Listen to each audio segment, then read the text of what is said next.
Assalamualaikum warahmatullahi wabarakatuh. Penambahan divonisnya Harvey Moei yang tadinya 6,5 tahun penjara, akhirnya mendapat tambahan dan vonis menjadi 20 tahun penjara, bahkan dengan denda sebesar 400 miliar rupiah, sekitar segitu ya. Dan tentunya ini menjadi kabar berita baik, di mana tentunya seorang Harvey Moei sangat merugikan negara. Di tengah kesengsaraan dan keterpurukan ekonomi, dia justru memperkaya dirinya sendiri dengan bermewah-mewah ya.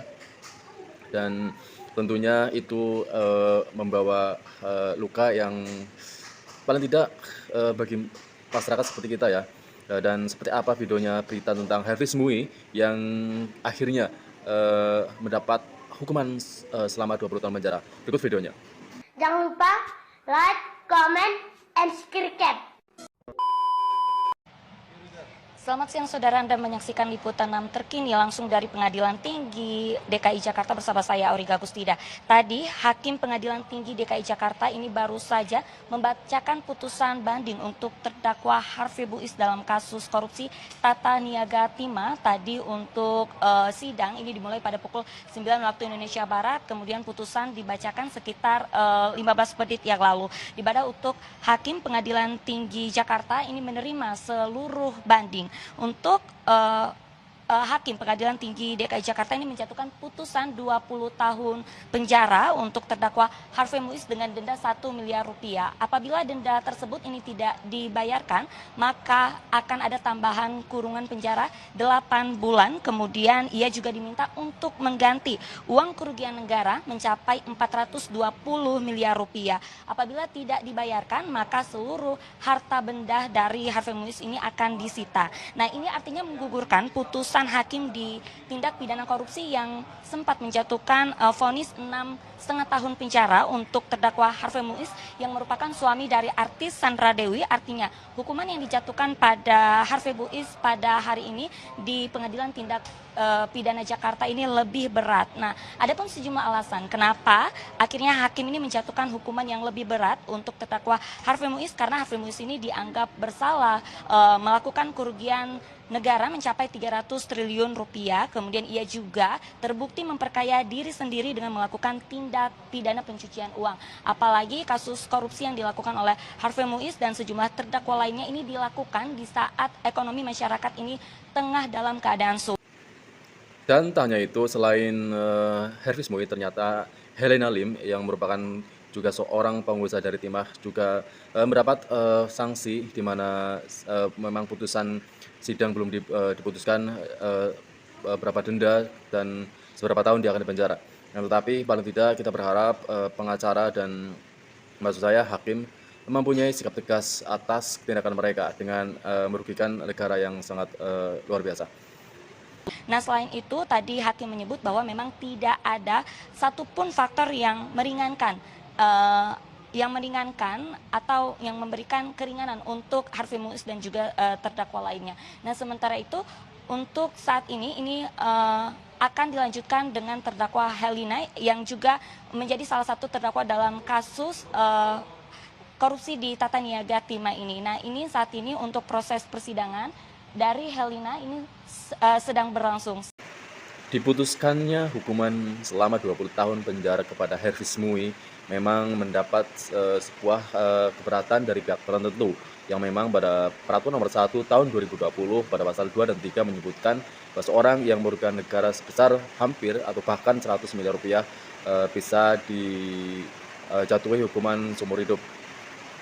Dan meskipun seperti itu, paling tidak kita mendukung ya tentang dijatuhkannya hukuman Harvey Moei yang tadinya 6,5 tahun menjadi 20 tahun penjara. Soal korupsi di PT Timah, Koordinator Masyarakat Anti Korupsi Indonesia atau MAKI, Boyamin Saiman ini tidak puas dengan Hakim Pengadilan Tinggi Jakarta yang menjatuhkan vonis terhadap Harvey Muiz selama 20 tahun penjara. Jadi dia berharap agar suami dari Sandra Dewi itu dijatuhi hukuman penjara seumur hidup jika jaksa ataupun terdakwa mengajukan kasasi ke Mahkamah Agung. Dan bukan tanpa alasan adanya desakan tersebut, Tribuners, karena menurutnya Hal itu tertuang di dalam Peraturan MA Nomor 1 Tahun 2020 tentang pedoman pemidanaan Pasal 2 dan Pasal 3 Undang-Undang Pemberantasan Tindak Pidana Korupsi, di mana disebutkan jika ada terdakwa korupsi yang merugikan negara hingga 100 miliar rupiah, maka Hakim Agung ini diberikan wewenang untuk memvonis penjara seumur hidup begitu. Sehingga Boyamin berharap bahwa Hakim Agung di MA ini akan mematuhi aturan yang dibuatnya sendiri. Dan juga hakim dari PT Jakarta ini mengabulkan permohonan banding dari Kejagung agar hukuman terhadap Harvey Mois ini diperberat, di mana sebelumnya Harvey Mois ini hanya dijatuhi hukuman 6,5 tahun penjara oleh Pengadilan Tipikor Jakarta Pusat.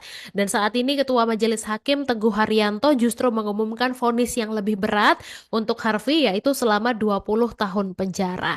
Dan menurut hakim, Harvey ini terbukti melakukan tindak pidana korupsi dan juga tindak pidana pencucian uang secara bersama-sama, dan dia dijatuhi juga denda 1 miliar rupiah atau subsidiar 8 bulan kurungan jika tidak bisa membayar.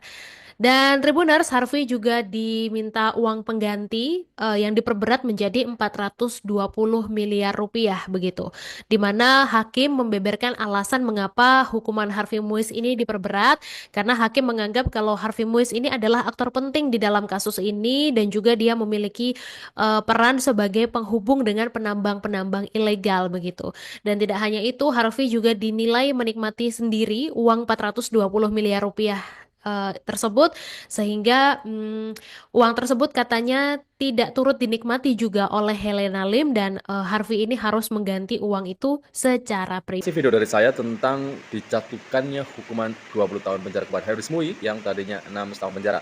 Tentunya yang tadinya menjadi bahan meme dan olok-olokan paling tidak berkurang ya tentang ketegasan hakim untuk menjatuhkan 20 tahun penjara. Dan sebenarnya alangkah baiknya para koruptor itu memang sebatas ya kepada mereka yang telah berkorupsi banyak ratusan miliar bisa dihukuman lebih berat ya, misalkan seperti Cina ya, suntik mati ya, misalkan seperti itu teman-teman ya, dan biar mereka kapok dan tidak menyengsarakan rakyat karena betapa berat penderitaan rakyat karena para pelaku korupsi yang mendarah daging dari kalangan bawah hingga ke atas. Demikian, sampai jumpa di video selanjutnya.